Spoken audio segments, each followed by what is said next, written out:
AgriGold company ప్రజల్ని దోచుకుని పోతే జగన్ ప్రభుత్వం బాధితులకు న్యాయం చేసిందన్నారు వైఎస్ఆర్సీపీ ఎమ్మెల్సీ తుమాటి మాధవరావు. 7.5 రూపాయలుగా ఉన్న విద్యుత్ను 2.5 రూపాయలకు కొనుగోలు చేయడం స్కామ్ అవుతుందా అని ప్రశ్నించారు. పోలవరాన్ని చంద్రబాబు ఏటీఎంలా వాడుకున్నారని స్వయంగా ప్రధాని మోదీ చెప్పారని వెల్లడించారు.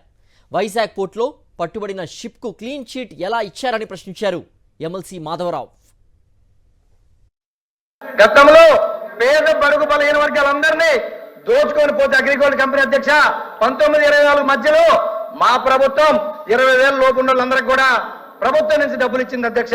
అది స్కామ్ అని అడుగుతున్నాను అధ్యక్ష. నేను ఈరోజు ఎలక్ట్రిసిటీ అధ్యక్ష, ఎలక్ట్రిసిటీ విషయానికి వచ్చే అధ్యక్ష 7.5 రూపాయల నుంచి 2.5 రూపాయకి కొనుగోలు చేయడం స్కామ్ అని అడుగుతా ఉన్నా అధ్యక్ష.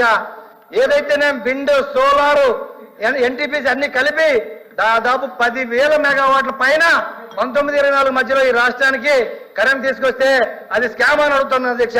పోలవరం విషయానికి వస్తే మేం మాట్లాడలేదు అధ్యక్ష. 2019 ఎన్నికల్లో సాక్షాత్తు మీ పొత్తులో ఉన్న ప్రధానమంత్రి గారే ఏపీకి వచ్చి ఇది పోలవరం ఏటీఎం హే నాయుడు సార్ అని ఆయన అన్నాడు. మేమనలేదు. మీ పొత్తులో అప్పుడున్న ప్రభుత్వం అన్నారు, ఇప్పుడున్న ప్రభుత్వం అన్నారు, కానీ మేమనలేదని చెప్పి అధ్యక్ష చెప్తాను అధ్యక్ష.